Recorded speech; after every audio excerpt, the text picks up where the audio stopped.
21st Century Entrepreneurship with Martin Piskarik. I try to invest as much as I can into small businesses because, like, in my opinion, it's one of the few ways to get true wealth. Like, you can sell your time or, but like, you really get outsized returns with investing into early stage businesses. But we're unique in that I can have line of sight into, like, great, the accounting and finance on a day-to-day basis of what's happening. So I know I can step in and help them if need be. And what's interesting is, like, I have a kind of a 4-part test for me to, like, want to invest. I have to see that there's a real market. They have to have product market fit or be pretty close to it. I have to be able to call the main founder or CEO or person. I have to be able to say, you're an asshole. And I have to, watching them, they can't have a visceral negative reaction. They have to have a curious, hey, why did you say that? And then the final piece is they have to be able to, if I can ideate on their business faster than they can in like 5 minutes of knowing their business, I can't invest. But like, if they're like, oh yeah, and then this, and they can be like step 1, 5, 600, 10,433, and they're like moving quick, it tells me that they can figure out how to pivot. And they're going to be open to feedback when the time comes, whether from it's an individual or the market. And it's like, whatever your plan was, your plan's been wrong. That's the one guarantee I do know is, like, whatever you thought it was, it's not that. It's going to be something new, but you have to be open to change. You have to be open to feedback, most importantly, of being told, hey, you're wrong. And how are we going to fix it and pivot quickly? And then you have to be able to make those decisions. And it's wild that, like, so many people are like, I'm right. It's like, you're not some prescient genius here. Like, you didn't figure out what billions of other people haven't figured out. Like, that's okay though. Like, shift, pivot. Like, how are you changing your plan now to get where you want to go? Because it's never a straight path. It's always like, and sometimes you need to go backwards to go forwards. And it's just like, I don't know, it's a fascinating reality of what I've seen of what makes a successful business is always around, you got to have a market and you got to have a product. But like, otherwise it's like, are you open to change? Can you take feedback? Do you want to be the smartest person in the room? Because as an entrepreneur, you're probably not the smartest person in the room, nor do you want to be the smartest person in the room.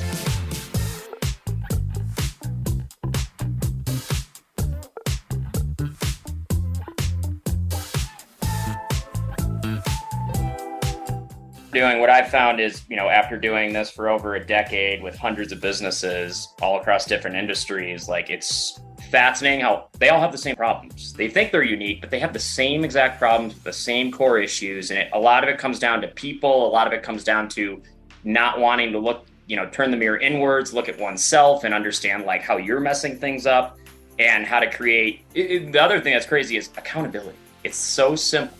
Just people getting shit done on a consistent basis. Even if you're doing stuff in the wrong order or it costs a little too much, like, as long as you consistently get things done, you'll be really successful. But it's wild how, like, people get off track. They, like, shiny penny. They don't hold people accountable. They're poor communicators. They're all going in different directions. Yeah. They need to wake up, and they are in their autopilot states, in their ego issues. And I am afraid that they will be in even bigger shit regarding AI coming. So they need to wake up very, very fast. Well, it sucks too, because the number one reason I do what we do is helping the households. And, like, what's wild is, like, every employee that a business has, whether it's a W-2 or 1099, there's 2.2 people on average behind that individual that person is supporting.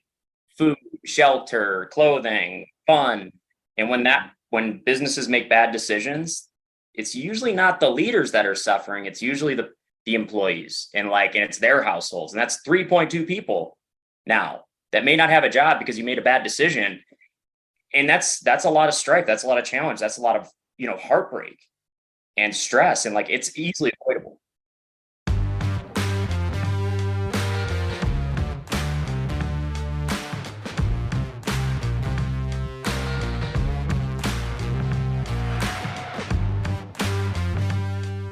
You mentioned that your team specializes in, let's say, identifying key indicators for success.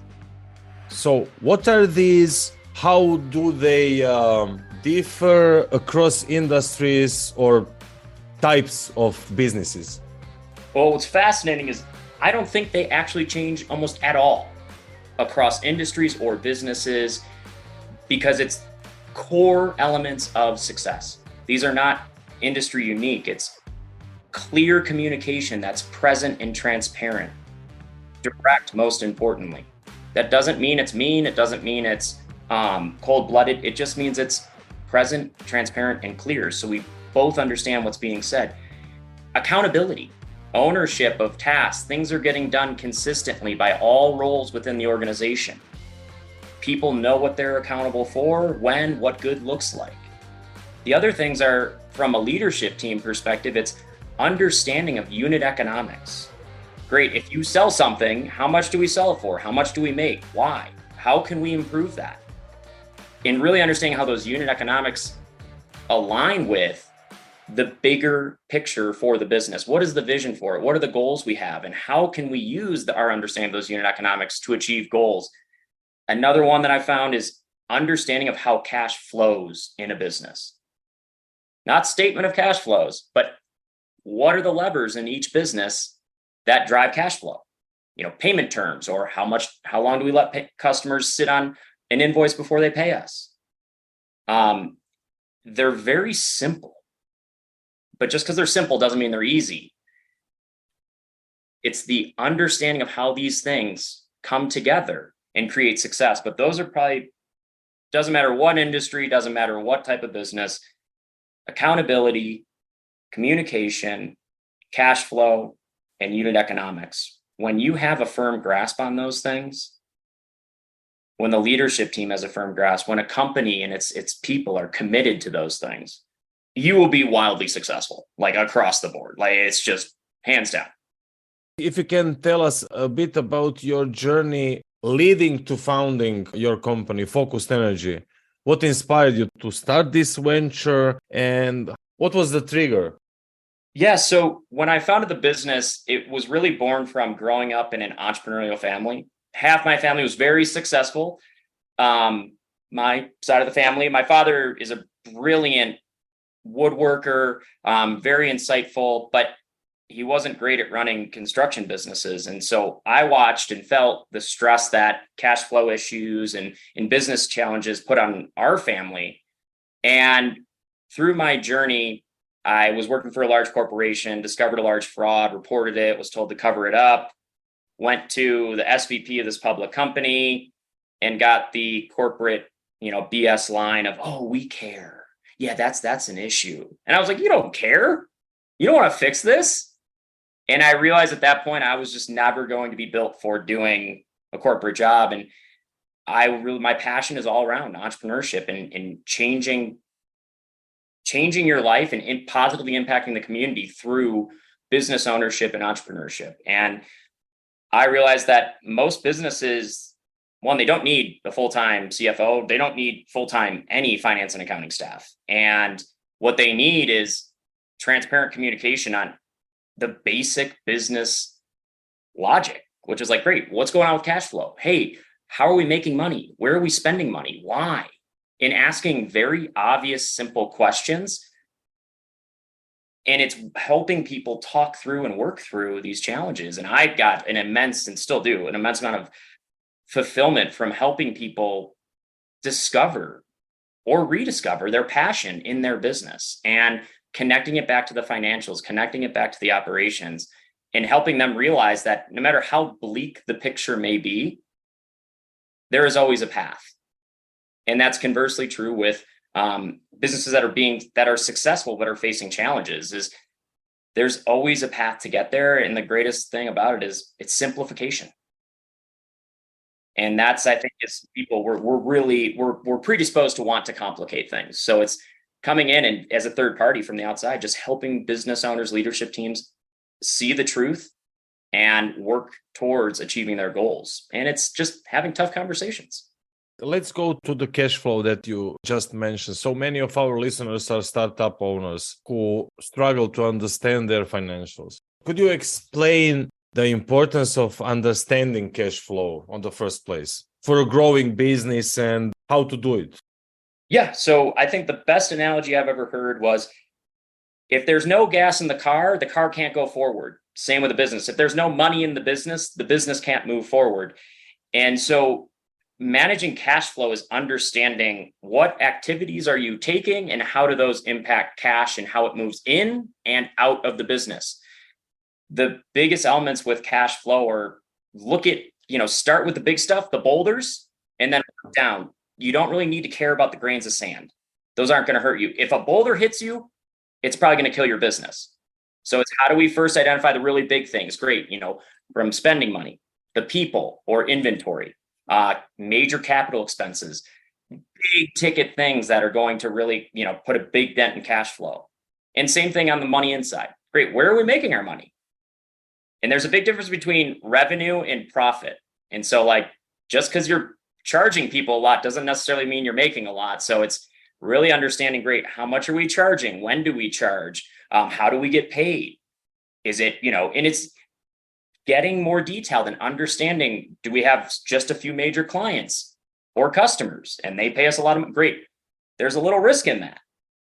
But how can we optimize those cash inflows? When do we pay AP, accounts payable? When are we collecting AR, accounts receivable?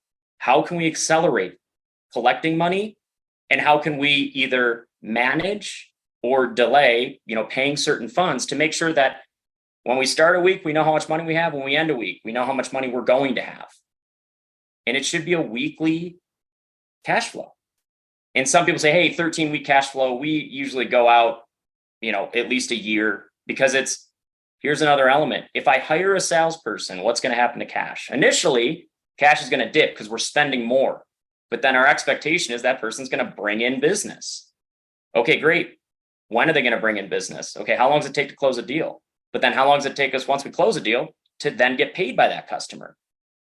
And being able to understand how those activities will change cash flow. It's just thinking through one thing that's awesome about business and cash flow is it's very linear. There's no whoa, can't believe that happened. It's very 1, 2, 3, 4, A, B, C, D. We know what's going to occur. And it's breaking it down. It's involving your team, having open, honest discussions. Probably most importantly, being very fiscally conservative. Don't look on the bright side. Let's plan for the worst. Are things still okay? Okay, let's go from there then. When you say thinking, regarding mindset, do you see any difference in last, let's say, 10, 15? I mean, what is going on regarding topic, people and thinking and accountability and your topic, resilience, of course, as well. But let's start with thinking, with mindset. What's going on? Are people more open, more closed? I think people are generally the same. I think the news portrays things a little differently than it really is. Most people are generally very well aligned on core values. Most people are good. But the thing I think that has shifted from a thought perspective is the glamorization of entrepreneurs. Being an entrepreneur sucks generally.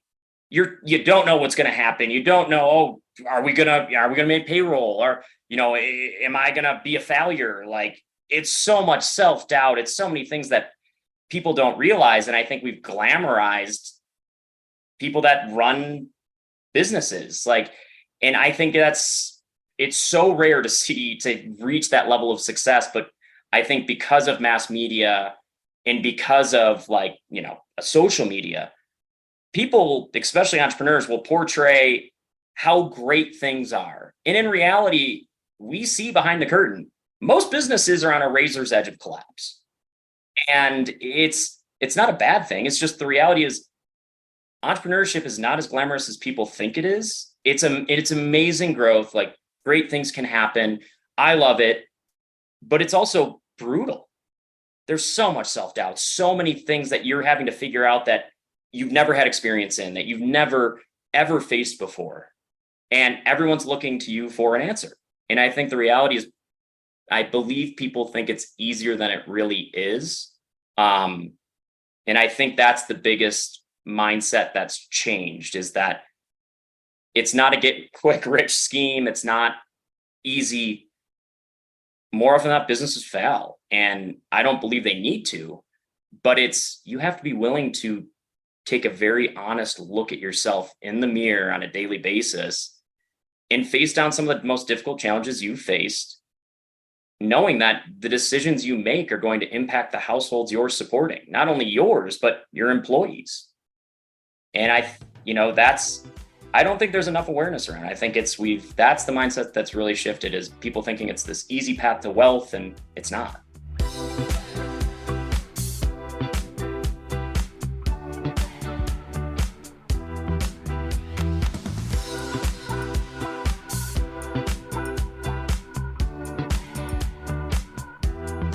Really, what we're doing at Focus Energy is helping business owners understand their business in simple terms. Doesn't mean this is easy to do. We're really working with them hand in hand in their business, fractionally executing, bookkeeping to CFO, whatever's really needed here, to make sure we can help not only the owner, but their entire leadership team understand their business better, understand what actions need to be taken to achieve their goals. What is it going to cost? How many people? When? What does good look like? How do we manage it? What are the metrics and KPIs? We're the third party that's really driving them to success. And success is different for every business. And that's why what we do is different for every business. It's built upon the tenets of, hey, debits and credits, using accurate data to make informed decisions based on actionable reporting, metrics, KPIs. And probably the biggest thing we do is we just are very willing to have the tough conversations with our clients, the things they don't want to talk about because they're scared. And our number one tenet of success and value is, think of the households. Every single employee is 2.2 people that they support. So what we do is for those people. It's helping make sure that they have a job tomorrow, a week from now, a month, a year, 10 years from now. We're going to help make the business more successful. And there's many things we do to do that. Number one, though, is really being in it shoulder to shoulder with our clients and figuring out, what are we going to do? How are we going to do it? We have a ton of experience, but every business is unique. But we bring transparency, trust, and ultimately insight into what is and is not working in a third-party perspective that says, I think you've been lying to yourself. Here's what the data says. And that's probably the biggest value we provide, is that integrity and execution, just being accountable for doing what we said we were going to do when we said we were going to do it, and holding that mirror up and helping businesses see the truth about their own business and how they can improve it. You have been recognized as one of the top 25 young professionals of 2020 and are a regular contributor to Forbes Councils. How have these platforms impacted your journey and influence in the business world? Yeah, thank you. And really what we've seen after working with hundreds of businesses is, some few specific examples of really where we're focused and what we're doing. Most businesses and business leaders have a certain perception of their business, of what they do, how they do it. Most times they've been telling themselves great lies. Some examples would be, we're always looking at great product market fit. How do you make more money, more revenue off of the businesses or the clients you already have or customers you already have? We had a business where it was about a 2 million ARR software business at the time. And they said, hey, no, we're great. Everything's going well. And we just need to close some more deals. Well, we broke the business down, built out a monthly projection, bottoms up. And we said, hey, you have a huge churn issue. Actually, you have a product market fit issue. And they sat there and said, no, we don't, not at all. Like, that could never be the case. Well, the reality was, the churn was at 20%. And so we built reporting that showed them exactly, we segmented all the customers. So it's very specifically where the product market fit issues were with which customer segments, built consistent reporting that we looked at every month. And we brought churn down from 20% to 5%. Which all of a sudden they're like, wow, no, cash is way better now. It's like, yeah, because it's not dripping out the bottom of the bucket every time we put it in. Other examples, really looking at built up, we increased profitability with another SaaS type client, really where it's an interesting perspective. We went in and increased profitability by about 30% year on year in the first year working with them.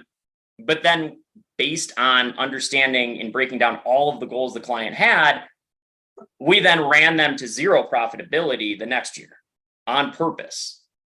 And it's a very measured, specific approach to saying, what's it exactly going to take to get this done? And there is no straight line to success, but we really built a method of building bottoms up forecasting with the finance team we have, and really helped them understand within each department what needs to be done, when does it need to be done, who's doing it, building the metrics and KPIs that we looked at on a weekly and monthly basis to say, are we on track, off track? What are we going to change? And yeah, the path we originally laid out, was it right? Absolutely not. It was 100% wrong.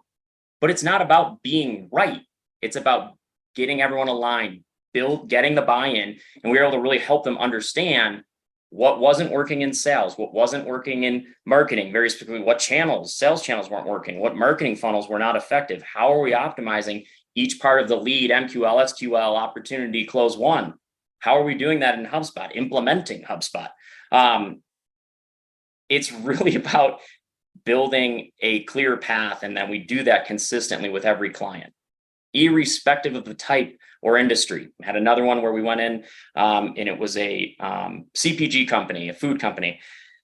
And we went in and the person said, the founder was saying, well, it's great. We just need to sell more. And I was like, well, something's not going on here, because you're not actually making money at all. And when we looked at the accounting, we went through the chart of accounts, the other accountant that we took over from, well, they put half of the COGS down into operating expenses. So while they thought they were making money on every unit sale, they were actually losing like 50 cents on every unit they sold on a $4 unit. And so when we put that up in COGS, yeah, it was a shit show, because we had to go back to all the suppliers, and they were in 2,000 retail locations. We had to go back. Like, this wasn't a good problem to solve. It wasn't fun, and it was very painful, but realigning how they understood the business. So we said, great. The reality here is it's costing us, anywhere between $250 to $450 to sell these units. So our sale price is not where it needs to be. So we have to go back and renegotiate.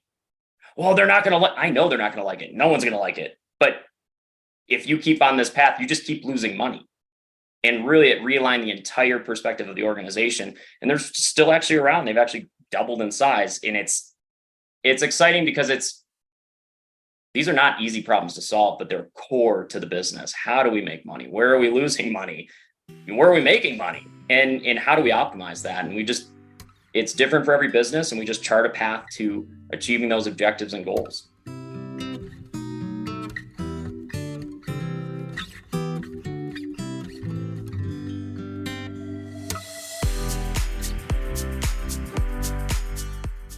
And what about you? Your specific mindset, your daily routine. So you're successful. You probably have some kind of approach, maybe some secret ingredients. Who knows? Yeah, I do have a secret ingredient. And the number one thing is, I don't give a shit about money. I have a mission of, I want to help people through entrepreneurship, and I am wholly dedicated to why am I doing what I do. So when times get tough, when I'm tired, when I'm facing a very difficult challenge, I don't have to be like, I'm not going to, bitch and moan about it. I'm going to get it done because I care deeply about helping people. And that helps me get through anything.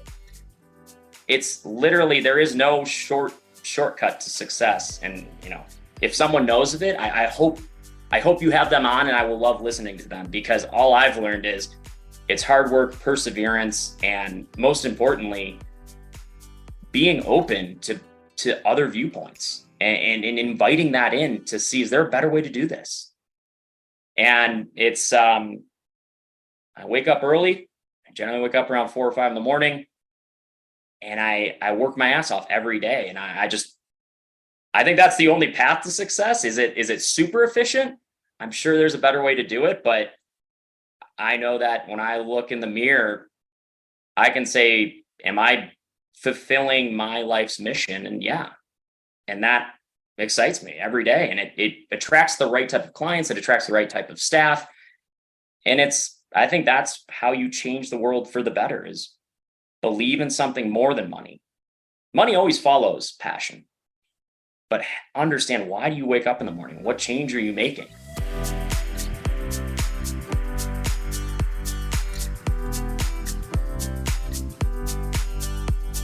You have secured $100 million plus in funding for your clients. So congratulations for that one as well.